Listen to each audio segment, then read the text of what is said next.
This thing is inspiration. The body work is so beautiful, beautifully done. It looks exactly like a GTR until you get here. You see that it's not. But it is an ER34 turbo though.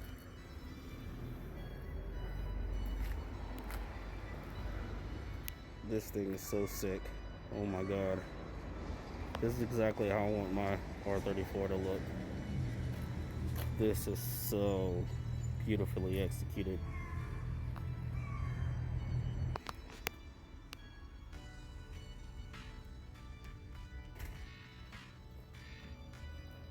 I didn't expect this car to be an automatic. I really didn't. I saw it posted on Facebook a couple of days ago. But I really did not expect this car to be automatic. Here's a four-door ER34. These honestly don't get enough love. Of course, this one is manual. I cannot believe how much the prices on these have gone up. I'll show you a few more in the front when I get up there. It's crazy, the inflation. This 100 Mark II has definitely seen better days. Looks like it was a drift missile. I don't know if you guys can see that, but it is manual.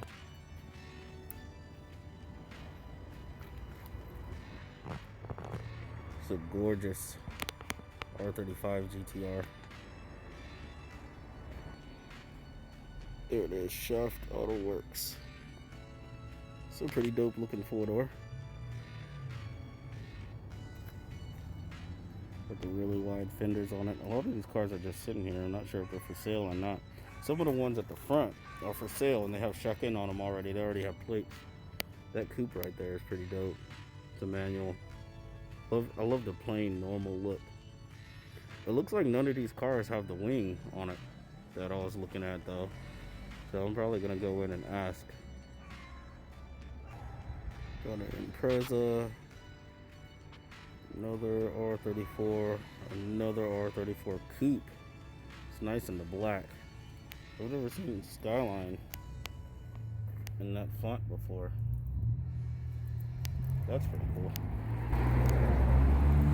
There's a Z that the gentleman was just, I think he was trying to jump it or something, or replacing the battery.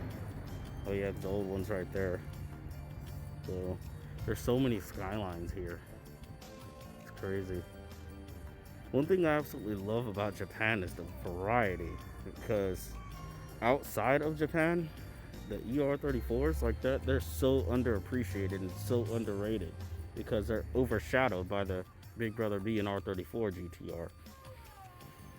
So they're really great cars. They are, and they should get more love. The four doors too. It's a great alternative to a JZX chassis and Laurels. Really, really good cars. I don't know if it's because like the fandom or people just don't know about them or what. I'm not exactly sure. I can't stop looking at that one. That one is so beautiful. The way it is, the way the bodywork is, it's so amazing. I love that red one too. That red one is beautifully executed. Let's go take a look at that. Looks like there's a Sylvia pulling up. I'm not sure if these are authentic Z-Tune fenders or if they're another company. I really like these fenders though. This is the same coupe that I was showing you guys before. There's the wider hits on it. Not really feeling the side skirt, but overall, it's very, very nice.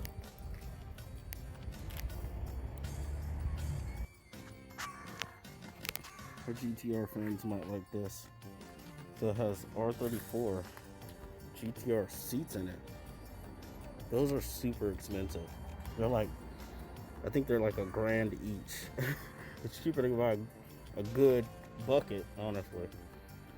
But got the sun. I don't even know if you guys can see it or not. Sick. I think this is the car they're famous for, but I'm not exactly sure. I know that blue one over there is very famous for. It's all over the Facebook page. But this four-door right here is pretty awesome. Look at that wing. Holy crap. That thing is huge. Huge wing. That bumper is awesome. I want it. It's got a cage in it. It's with the hydro e-brake. That thing is awesome. Another red four-door. This one's nicely done. This white one is very nicely done. Check out the wheels. I know they're not for everybody, but this is overall a very, very clean build. Is it manual? Yep, it's manual.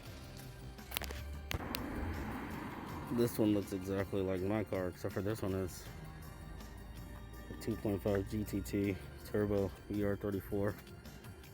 It is automatic. I remember back in the day when these were the throwaway cars. Like, it's so crazy to me that so many of these cars here are automatic, because the R34 market is just nuts.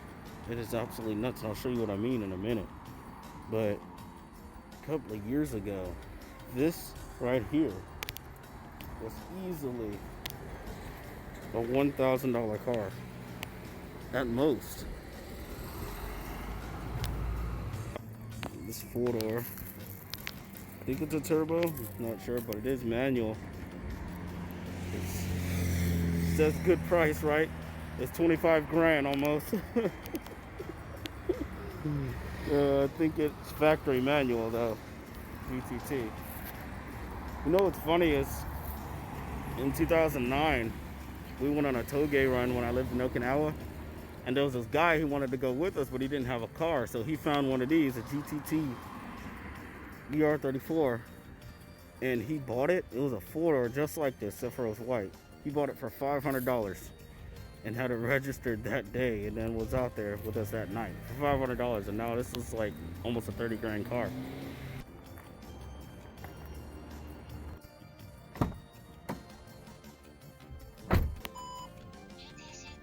Okay guys, so we went in there and we talked to the gentleman. Unfortunately, they don't have any in stock here, so they can't really show me what it looks like. But I left my contact information, and they're gonna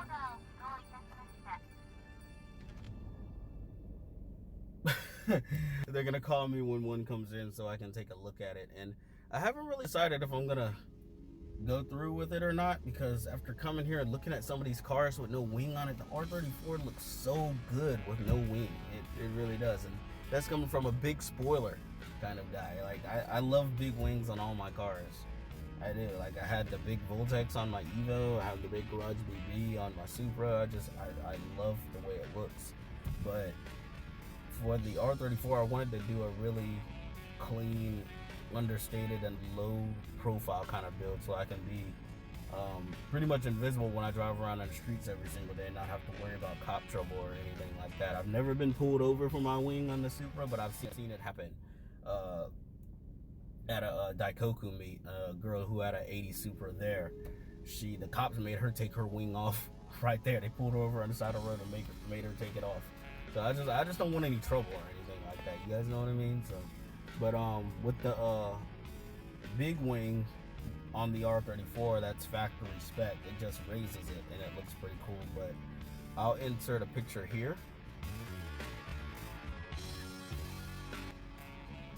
And you guys let me know if you guys like it. Do you guys like no wing or the big wing? What do you guys like? Let me know down in the comments below.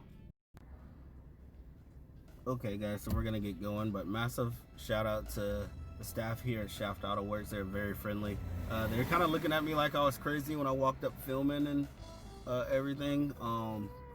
And then it dawned on me, like, wait, I should probably ask if I can film first. So that's what I did. Japanese people are very, very private, and they don't like cameras and being on camera and stuff like that. So I made sure I didn't film inside the shop and what he was doing or the other gentleman that pulled up when we were there. I try to keep as much off camera as possible, because you don't really know who's really friendly with this, and I don't want to wear out my welcome here. So try to keep it respectful.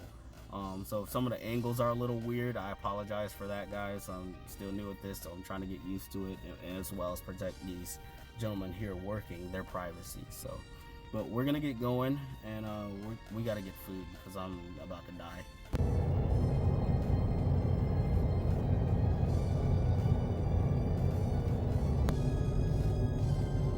Well, we really didn't get much accomplished today, unfortunately, with aero parts I was looking for not being in, but at least we made a connection there at